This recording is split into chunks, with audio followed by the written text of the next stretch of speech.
नमस्कार दोस्तों, स्वागत है आपका आज के मुख्य समाचार में, जिसमें सबसे पहली और बड़ी खबर में आपको बताएंगे कि बिहार में चिराग पासवान का बड़ा दावा, जल्द गिर जाएगी नीतीश सरकार। पार्टी कार्यकर्ताओं को चुनाव के लिए तैयार रहने को कहा। इसी के साथ दूसरी बड़ी खबर में जिक्र होगा कि लालू के लाल तेजस्वी और तेज प्रताप का पीएम मोदी पर तंज, प्रियंका गांधी ने भी साधा निशाना। और तीसरी बड़ी खबर में आपको बताएंगे कि कोलकाता में ममता बनर्जी से मुलाकात कर सकते हैं तेजस्वी यादव। दोस्तों, हर एक खबर की गहराई में आपको ले जाएंगे, लेकिन उससे पहले अगर आपको भी ऐसा लगता है कि बंगाल चुनाव में भाजपा को झटका लगने वाला है तो आप अभी इस वीडियो को लाइक कीजिए और इस लाल बटन को दबा के चैनल को फ्री में सब्सक्राइब करके घंटी बजाकर कमेंट में लिखिए जय हिंद। दोस्तों, रुक करते हैं तमाम बड़ी खबरों की तरफ। चिराग का दावा, जल्द गिर जाएगी नीतीश सरकार। पार्टी कार्यकर्ताओं को चुनाव के लिए तैयार रहने को कहा। जी हां दोस्तों, लोक जनशक्ति पार्टी के पटना स्थित प्रदेश कार्यालय में पार्टी के राष्ट्रीय अध्यक्ष चिराग पासवान की अध्यक्षता में सभी विधानसभा प्रत्याशियों, पूर्व और वर्तमान सांसदों और विधायकों की बैठक हुई। रविवार को बुलाई गई इस मीटिंग में पार्टी के पदाधिकारी भी शामिल हुए। पार्टी की तरफ से बैठक को लेकर जो जानकारी दी गई, उसके हिसाब से हाल ही में संपन्न बिहार विधानसभा चुनाव में पार्टी की करारी हार और हाल ही के दिनों में पार्टी में हुई टूट पर चर्चा की गई। इस बैठक में मुख्यमंत्री नीतीश कुमार ही निशाने पर रहे। चिराग पासवान ने सीएम नीतीश पर जमकर हमला बोला। चिराग पासवान ने यह दावा करते हुए कहा कि सूबे में नीतीश कुमार की सरकार अधिक दिनों तक नहीं चल पाएगी। उन्होंने पार्टी के नेताओं और कार्यकर्ताओं से संगठन को मजबूत करने में जुट जाने को कहा। साथ ही कहा कि हमें अगले चुनाव के लिए गठबंधन की चिंता नहीं है, इसकी चिंता तो उन्हें करनी चाहिए जो हमारे कारण हारते हैं। चिराग ने इशारों में यह भी दावा किया कि वो हमारे पास गठबंधन के लिए फिर से आएंगे। स्पष्ट है कि उनका निशाना जनता दल यूनाइटेड की तरफ था।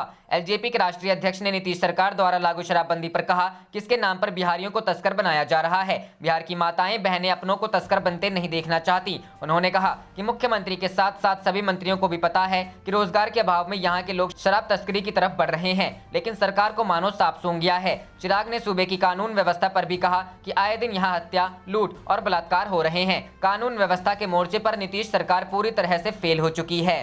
रुख करते हैं अगली खबर की तरफ। लालू के लाल तेजस्वी और तेज प्रताप का पीएम मोदी पर तंज, प्रियंका गांधी ने भी साधा निशाना। जी हां दोस्तों, इन दिनों सोशल मीडिया पर मोदी रोजगार 2 के नाम से एक हैशटैग ट्रेंड कर रहा है। इसी बीच रविवार को पीएम मोदी ने एक बार फिर मन की बात कार्यक्रम को संबोधित किया, जिसके बाद विपक्ष ने मन की बात को जॉब की बात कहकर सरकार पर निशाना साधा। आरजेडी नेता और लालू यादव के दोनों बेटों तेजस्वी यादव और तेज प्रताप यादव ने मन की बात पर निशाना साधते हुए ट्वीट लिखा। दोनों ने हैशटैग जॉब की बात। तेज प्रताप ने लिखा कि छोड़ो मन की बातें, फालतू की है कहानी, करना है तो करिए साहिब युवाओं की मेजबानी। तेजस्वी यादव ने लिखा कि करो युवाओं के मान की बात, बेरोजगारों के जॉब की बात, जवानों और किसानों के हित की बात और जनतंत्र में जन की जरूरतों परेशानियों की बात। जॉब और किसान की बात की नहीं हो रही है, बात हो रही है तो बस असल मुद्दों और जन सरोकारों से ध्यान भटकाने वाले सत्ताधीशों के मन की बात। वहीं कांग्रेस ने राहुल गांधी ने ट्वीट कर कहा कि हिम्मत है तो किसानों और रोजगार की बात करके दिखाएं। एक दिन पहले कांग्रेस नेता ने तमिलनाडु में चीन भारत सीमा पर गतिरोध को लेकर पीएम मोदी पर जोरदार हमला किया था।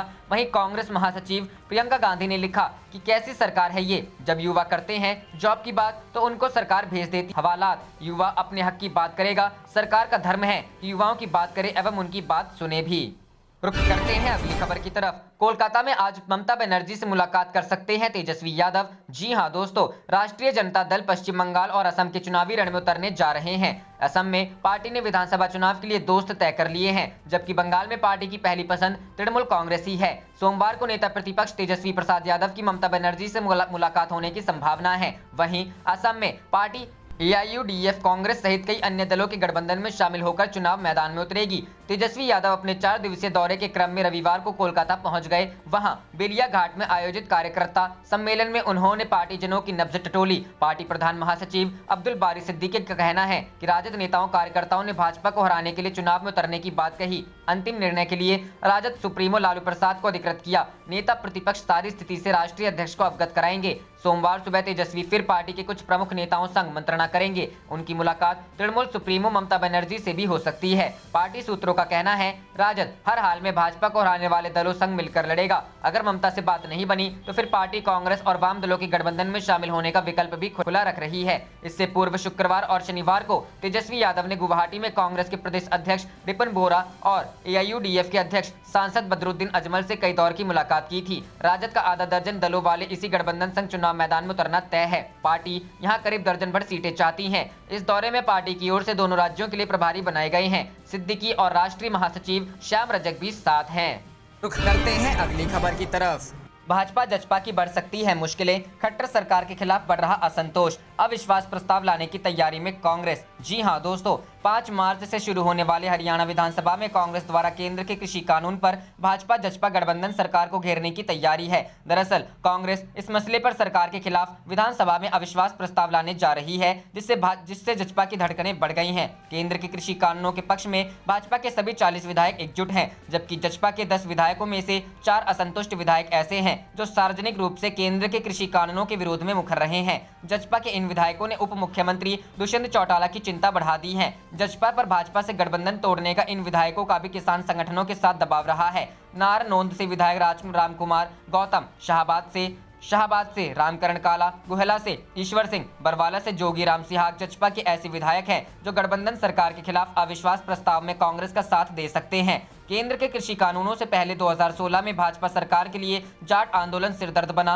और अब कृषि कानूनों को लेकर चल रहा आंदोलन गले की फांस बना हुआ है। आंदोलित किसानों के साथ कांग्रेस ने भी सरकार के खिलाफ मोर्चा खोल दिया है। पूर्व मुख्यमंत्री भूपेंद्र सिंह हुड्डा का कहना है कि बीजेपी जेजेपी गठबंधन सरकार के खिलाफ विधानसभा सत्र के पहले दिन ही अविश्वास प्रस्ताव लाया जाएगा। इस बार विधानसभा अध्यक्ष ज्ञानचंद गुप्ता का कहना है कि विपक्ष की ओर से उनके पास सरकार के खिलाफ अविश्वास प्रस्ताव आने पर ही यह विचार किया जाएगा कि वह विधानसभा में कब पेश होगा। किसानों के साथ कांग्रेस लगातार दुष्यंत पर दबाव बना रहे हैं कि वो समर्थन वापस ले लें ताकि प्रदेश में भाजपा सरकार गिर जाए और इसी दबाव में केंद्र तीनों कृषि कानूनों को रद्द कर दें। रुख करते हैं अगली खबर की तरफ। कांग्रेस महासचिव प्रियंका गांधी वाड्रा ने 2 दिन के असम दौरे पर जाएंगी, 1 मार्च से करेंगी चुनाव प्रचार। जी हां दोस्तों, देश के 5 राज्यों में चुनाव की तारीखों का ऐलान होने के बाद अब विभिन्न राजनीतिक दल सक्रिय हो गए हैं। हर तरफ चुनावी गतिविधियां भी शुरू हो गई हैं, नेताओं के दौरे भी बढ़ने लगे हैं। फिलहाल कांग्रेस महासचिव प्रियंका गांधी वाड्रा चुनाव प्रचार के लिए असम पहुंचने वाली हैं। कांग्रेस की बड़ी नेता प्रियंका 1 मार्च को असम पहुंचेंगी। यहां वे विधानसभा चुनाव के अपने उम्मीदवार के लिए चुनाव प्रचार करेंगी। मीडिया रिपोर्ट के मुताबिक प्रियंका सबसे पहले गुवाहाटी स्थित कामाख्या मंदिर पहुंचेंगी और उसके बाद अपने चुनावी अभियान की शुरुआत करेंगी। वाड्रा तेजपुर समेत असम के कई शहरों में प्रचार करेंगे और फिर 2 मार्च को एक रैली को संबोधित करेंगी। वे राज्य में 2 दिन गुजारेंगी। प्रियंका जहां उत्तर प्रदेश और आसपास के राज्यों में अधिक सक्रिय हैं, वहीं उनके भाई और सांसद राहुल गांधी दक्षिण भारत में तमिलनाडु, केरल और पुडुचेरी में चुनावी मोर्चे पर लगे हुए हैं। राहुल इन क्षेत्रों में तेजी से चुनावी गतिविधियां कर रहे हैं और अपनी पकड़ बनाने की कोशिश में लगे हुए हैं। असम के अलावा अलग अलग राज्यों की कांग्रेस इकाई चाहती है कि वाड्रा उनके यहाँ भी अपने उम्मीदवारों का चुनाव प्रचार करे। इसमें केरल की इकाई ने राज्य के प्रभारी महासचिव को इस संबंध में पत्र भी लिखा है। बता दें कि शुक्रवार को चुनाव आयोग ने 4 राज्यों और एक केंद्र शासित प्रदेश में होने वाले आगामी विधानसभा चुनाव कार्यक्रम की घोषणा कर दी है। असम में 27 मार्च से 3 चरणों में चुनाव होंगे और वोटों की गिनती 2 मई को होगी।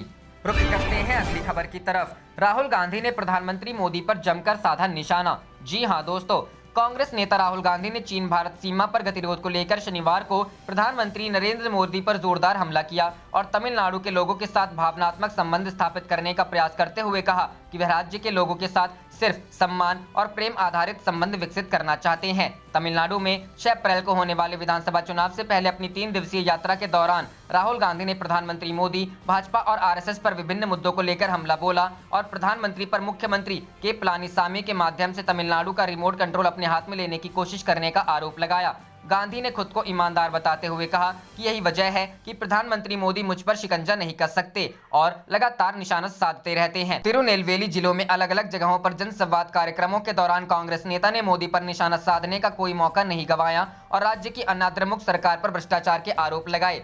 भारत चीन गतिरोध को लेकर प्रधानमंत्री मोदी पर निशाना साधते हुए गांधी ने आरोप लगाया कि प्रधानमंत्री पड़ोसी देश से डरे हुए हैं और व्यंग्यात्मक लहजे में कहा कि वह सिर्फ 2 लोगों के लिए उपयोगी हैं। गांधी ने कहा कि पूर्वी लद्दाख में गतिरोध से पहले निश्चित रूप से चीन ने हमारे देश के कुछ सामरिक इलाकों पर कब्जा किया है। इस विचार को पहले उन्होंने डोकलाम में आजमाया। उन्होंने कहा वे देखना चाहते थे कि भारत क्या प्रतिक्रिया देता है और उन्होंने देखा कि भारत ने कोई प्रतिक्रिया नहीं दी और फिर उन्होंने इसे लद्दाख में आजमाया और मेरा मानना है कि उन्होंने अरुणाचल प्रदेश में भी ऐसा किया होगा। सीमा पर गतिरोध के बारे में विस्तार से बात करते हुए गांधी ने कहा कि चीन की घुसपैठ पर मोदी की पहली प्रतिक्रिया थी कि भारत में कोई नहीं घुसा है। उन्होंने कहा इससे चीन को यह संकेत गया कि भारत के प्रधानमंत्री उनसे डरे हुए हैं। उन्होंने इसे समझा और उसके बाद से चीनियों ने इसी सिद्धांत पर आगे की बातचीत की। गांधी ने आरोप लगाते हुए कहा, वे जानते हैं कि भारत के प्रधानमंत्री उनका विरोध नहीं कर पाएंगे। मेरे शब्दों को लिख लीजिए। भारत के लिए सबसे महत्वपूर्ण देपसांग में हमारी जमीन अब इस सरकार के कार्यकाल में वापस नहीं लौट सकती। उन्होंने आरोप लगाया